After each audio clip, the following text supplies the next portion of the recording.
সেভাবে ঠাকুরকে ঠাকুরকে চিনতেন, জানতেন, বা আমার পরিবারে কেউ দীক্ষিত ছিল না। আমি দীক্ষা নেওয়ার পর জেনেছি যে আমার পাশের বাড়ির একজন জেঠিমাও, উনিও দীক্ষিত। তো আমি আমার জীবনের স্তরে যেটুকু সময় থেকে দীক্ষা নেওয়া, আমার দীক্ষা 2011 সালে, সেই সময় থেকে আজ পর্যন্ত আমার যেটুকু উপলব্ধি আমি সেটুকুই বলার চেষ্টা করব, ভুল ত্রুটি মার্জনা করবেন। আমার দীক্ষা নেওয়ার শুরুটা বলি। আমার এক বান্ধবীর বাড়িতে যেতাম, তো ও সৎসঙ্গী ছিল, ও প্রার্থনা করতো, প্রতিদিন সন্ধ্যাবেলা প্রার্থনা করতো। তো ওই গানটা আমার খুব ভালো লাগে, ভীষণ ভীষণ পছন্দ হয় ওই গানগুলো। তো এবার স্বাভাবিকভাবেই যেহেতু আমার বান্ধবী, তো ওর সাথে আমার কথা বিনিময় হয় এই প্রসঙ্গে। ও সৎসঙ্গী ছিল, এবার খুব সৎসঙ্গে গেলাম।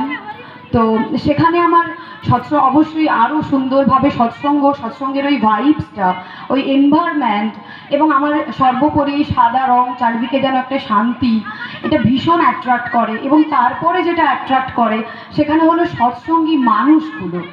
কি অসম্ভব পজিটিভিটি এই মানুষগুলোর মধ্যে থাকে, যেটা আমি বোধহয় কখনো পাইনি।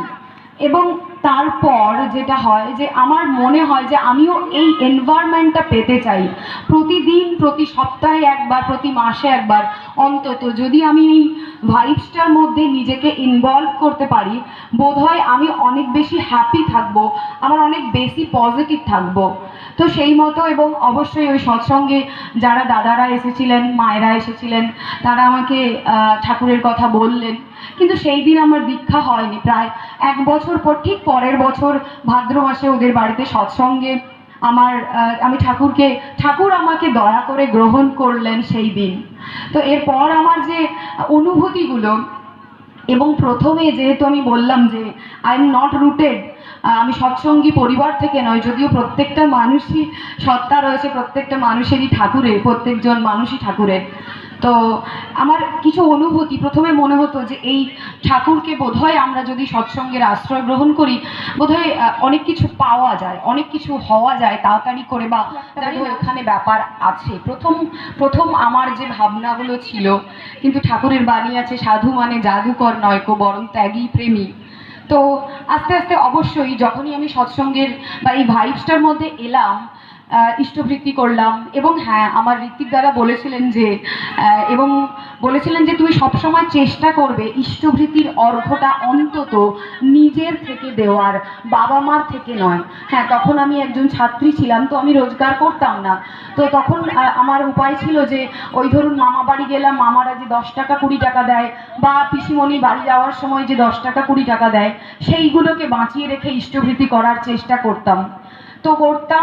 এবং ওই ভাইবস, ওই চিন্তাভাবনা, সৎসঙ্গের ভাইবস, সৎসঙ্গীদের ভাইবস, এবং সত্যানুসরণ, যে কোনো আমার যারা ঋত্বিক দাদা বলেছিলেন যে তুমি যখনই কোনো সমস্যায় পড়বে, তুমি সত্যানুসরণটা খুলবে, পাতাটাই পড়বে, দেখবে ওই পাতাতেই তোমার সমস্ত সমস্যার বা সমস্ত বিশৃঙ্খলার সমাধান লেখা আছে।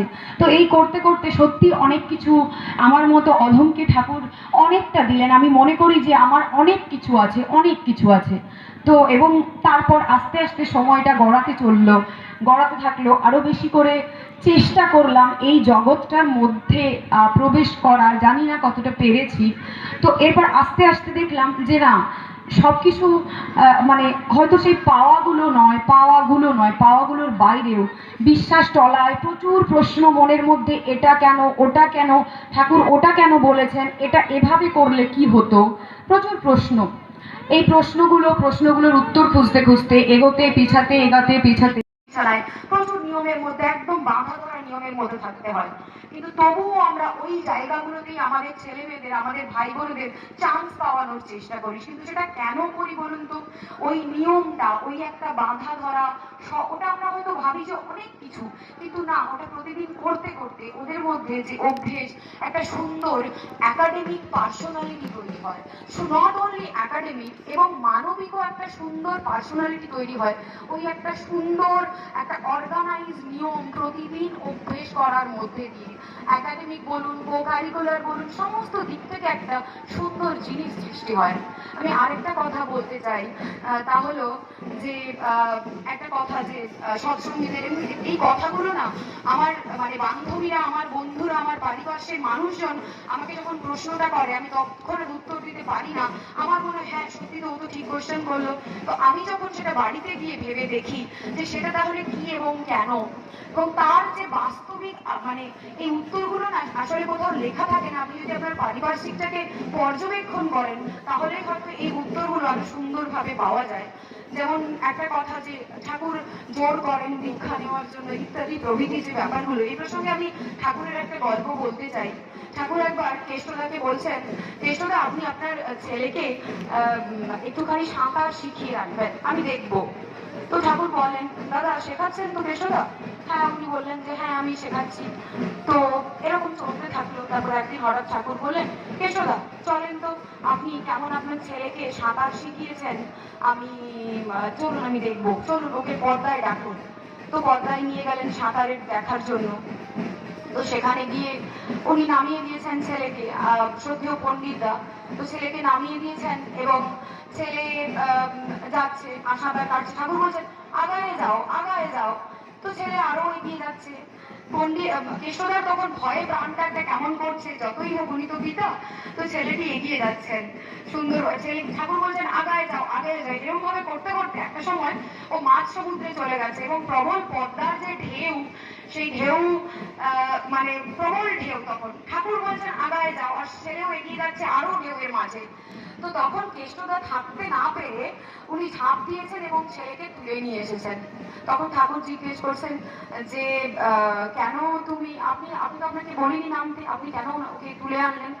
তখন ঠাকুর বলছেন যে, তখন কেষ্টদা বলছেন আগে ঠাকুর আমি যে বাবা, আমার ছেলেটা যে এরকম ঢেউয়ের মধ্যে আঁকুপাকু করছে, আমি কি করে যাব না? তখন ঠাকুর বললেন তোরাও যে আমাকে পরম পিতা বলিস, তোরাও যে জীবনে যখন এরকম ঢেউয়ের মধ্যে ওঠানামার মধ্যে আঁকুপাকু করিস, হারিয়ে যাস, ডুবে যাস, আমি তোদের কি করে ছেড়ে দিই বল?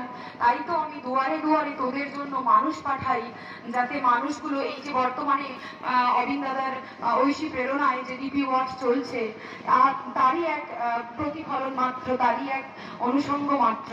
আমি শুধু একটা ছোট্ট কোটেশন বলে শেষ করব আমার কথা। আজকে 23শে জানুয়ারি নেতাজি সুভাষচন্দ্র বসুর জন্মদিন। 22শে ডিসেম্বর ছিল ন্যাশনাল ম্যাথমেটিক্স ডে। এস রামানুজনের বার্থডে। এস রামানুজনের একটা সুন্দর কোটেশন আছে।